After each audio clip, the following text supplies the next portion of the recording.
So very good evening to everyone. बहुत ही मूल में जाऊंगा। अभी एक चर्चा हो रही थी, घर में ही हो रही थी, भय पर। मेरी माता जी बोली कि मुझे किसी प्रकार का भय नहीं है, तो मुझे फिर हंसी आने लगी। खैर, मैं आपको भय के बारे में ही बताता हूँ। भय प्रकृति का मूल है, मैं तुमसे कहूँगा, बिल्कुल मूल। इसके बिना सृष्टि ही संभव नहीं है, मैं तुमसे कहता हूँ। अगर कोई ये कहे कि मैं निर्भय हूँ पूर्ण रूप से, तो वो झूठ बोलता है, वो उसकी स्टेटमेंट गलत है। कारण है कि सृष्टि का आधार ही भय है। तो आधार के बिना, जिस आधार पे सृष्टि टिकी हुई है, उस वो आधार ही ना हो, कोई कह दे कि मैं नहीं हूं, तो वो सृष्टि पे होगा ही नहीं। मैं तुमसे कहता हूं, वो शरीर ही नहीं लेगा। ये शरीर अगर है तो भय की वजह से है, मैं तुमसे बिल्कुल स्पष्ट कहूंगा। तो ये मत सोचना कि कोई यहाँ निर्भय होता। जो भी शरीरधारी जीव है, चाहे वो मेंढक हो, मच्छर हो, चाहे आदमी हो, वो भय से युक्त होगा ही। क्योंकि भय बिल्कुल मूल है प्रकृति का। भय के बिना ये प्रकृति ही नहीं होती। हर जना डरता रहता है। चाहे तुम चिड़िया को देखो, वो हर समय ऐसे ऐसे ऐसे ऐसे गर्दन हिलाएगी और अपने प्राणी देखती रहेगी, कोई मुझे खतरा तो नहीं है। कोई भी प्राणी हो, कुत्ता, बिल्ली, चिड़िया, गिलहरी, सबको देखो, तुम ध्यान से देखोगे, वो गर्दन हर समय यूं फड़फड़ाते रहते हैं, क्योंकि उनको चारों तरफ से पता नहीं कोई अनजाना सा भय सता रहा है। भय सामने है नहीं, तब भी सता रहा है। कमाल का है ये भय। इस भय की तो विचित्रता की कोई सीमा ही नहीं है। ये एकदम ही विचित्र है, मैं तुमसे कहता हूँ। ये नहीं होते हुए भी तुम्हें डराता रहेगा, तुम्हारी समझ में नहीं आएगा। ये नहीं भी होगा तब भी तुम डरोगे, ये होगा तब भी तुम डरोगे। ये बड़ी अजीब सी चीज़ है। ये बिना दिखे भी तुम्हें डराती रहती है। ये इसकी अद्भुत क्रिया कलाकृति है इस प्रकृति की। क्या तुम्हें नहीं लगता ये अद्भुत है? कमाल का है ये भय, मैं तुमसे कहता हूँ, कमाल का। ऊपर से नीचे तक, ब्रह्मा से लेकर के तृण तक, सबके में लगा हुआ है।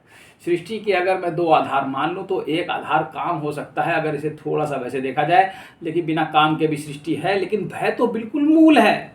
भय के बिना तो सृष्टि की कल्पना ही मूर्खता है। मूर्खता, एकदम महामूर्खता। अगर कोई कह दे कि मैं जीवधारी, शरीरधारी, कि मुझे भय नहीं है, तो वो शरीरधारी होगा ही नहीं।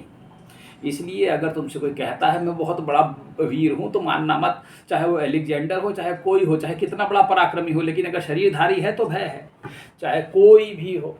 ये याद रखो। लेकिन ये भय है कमाल का। इसी की वजह सृष्टि में आनंद है, लेकिन तुम ये नहीं समझते।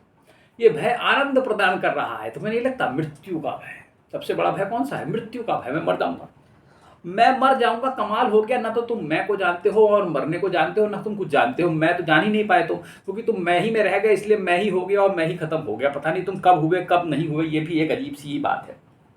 इसलिए तुम्हारा होना ही एक विचित्रता है। और मैं मर जाऊंगा, कमाल हो गया। अगर तुम इस भय की डिटेल एनालिसिस करोगे, तो तुम पाओगे मैं तो खैर कहीं है ही नहीं, ये भय का भी कहीं अस्तित्व नहीं है। लेकिन फिर भी ये है, क्योंकि ये मन के स्तर पर है। ठीक है, ये चेतना के स्तर पे नहीं है, ये मन के स्तर पर है, ये बुद्धि के स्तर पर है। वहाँ पे इसकी कुछ राजा कुछ बैठे होंगे वहाँ पे इसके गण, और वो वहाँ से तुम्हें चलाता है। बुद्धि के पास बैठे हुए या मन के पास बैठे हुए इसके लोग हैं, जो तुम्हें डराते रहते हैं। अंधेरे में किसी को डर लग रहा है, किसी को ऊंची बिल्डिंग से डर लगता है, किसी को साइकिल चलाने में डर लग रहा है, किसी को कुछ करने में डर लग रहा है, कोई अनहोना घटनी से डर रहा है, कोई भूत से डर रहा है, कोई प्रेत से डर रहा है। पता नहीं इस संसार में क्या हो रहा है। ये भय सर्वत्र व्याप्त है। विभिन्न विभिन्न परसेंटेजों में विभिन्न विभिन्न इसकी मात्रा हो सकती है, कम ज़्यादा हो सकती है, लेकिन ये है सर्वत्र। ये मानना पड़ेगा। ये खूबसूरत चीज़ बनाई गई है।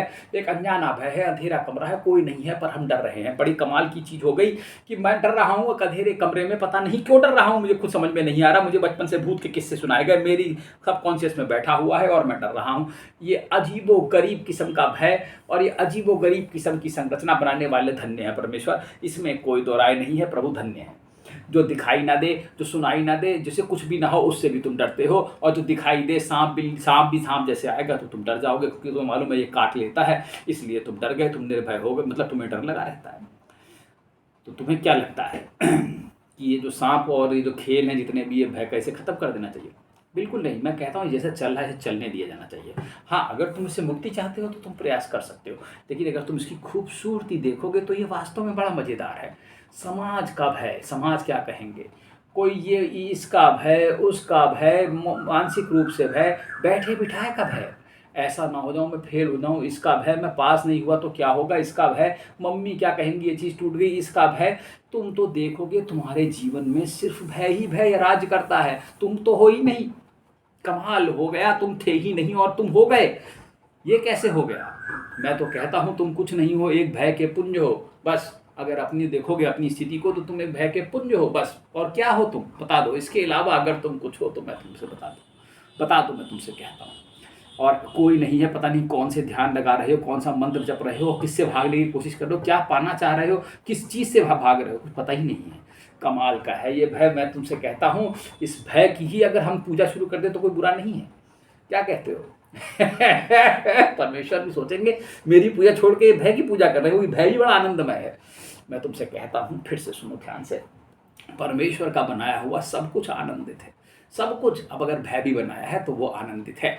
तभी तो सृष्टि में हलचल हो रही है, तभी तो प्राणी डर रहे हैं, ऐसे ऐसे देख रहे, हिला डुला रहे, सब सोते रहते, डर ही नहीं होता। तो अगर चिड़िया उड़ रही है, इधर से उधर भाग रही है, कोई चीज़ कुछ चीज़ को देख के भाग रहा है, डर रहा है, कोई कहीं लड़ाई हो रही है, कुछ हो रहा है, तो इस जितना भी भय है इसके कारण सृष्टि चलायमान है। एक तो भोजन है, दूसरी चीज़ यही भय ही है जो सृष्टि को चलायमान किए पड़ी है। भय ऐसा हो जाएगा तो ऐसा नहीं हो जाएगा, ऐसा हो के ऐसा ना हो जाए, ये विचार जो भय के हैं यही तो तुम्हें चलाए गतिमान कर रहे हैं। कितना आनंद है, अहो आनंद इस भय का। मैं तुमसे सच कहता हूँ, भय भगवान परमेश्वर के बाद अगर कोई आनंदमय चीज़ है संसार में तो भय ही होगी मेरे ख्याल से, अगर पता लगाया जाए तो। मैं उम्मीद करता हूँ तुम इस भय का ही आनंद लेके अगर जीवन गुजार दो तो भी तुम्हारा जीवन धन्य है। मैं तुमसे कहता हूँ कि इस भय में भी आनंद लेना सीखो, ये कला तो तुम सीखो, मैं तुमसे कहता हूँ। और इस भय में आनंद में ही लीन हो जाओ तो भी तुम परमानंद को प्राप्त हो जाओगे, क्योंकि अगर तुमने उसकी बनाई हुई किसी भी चीज़ को समझ लिया तो तुम उसे समझ जाओगे। राधे राधे।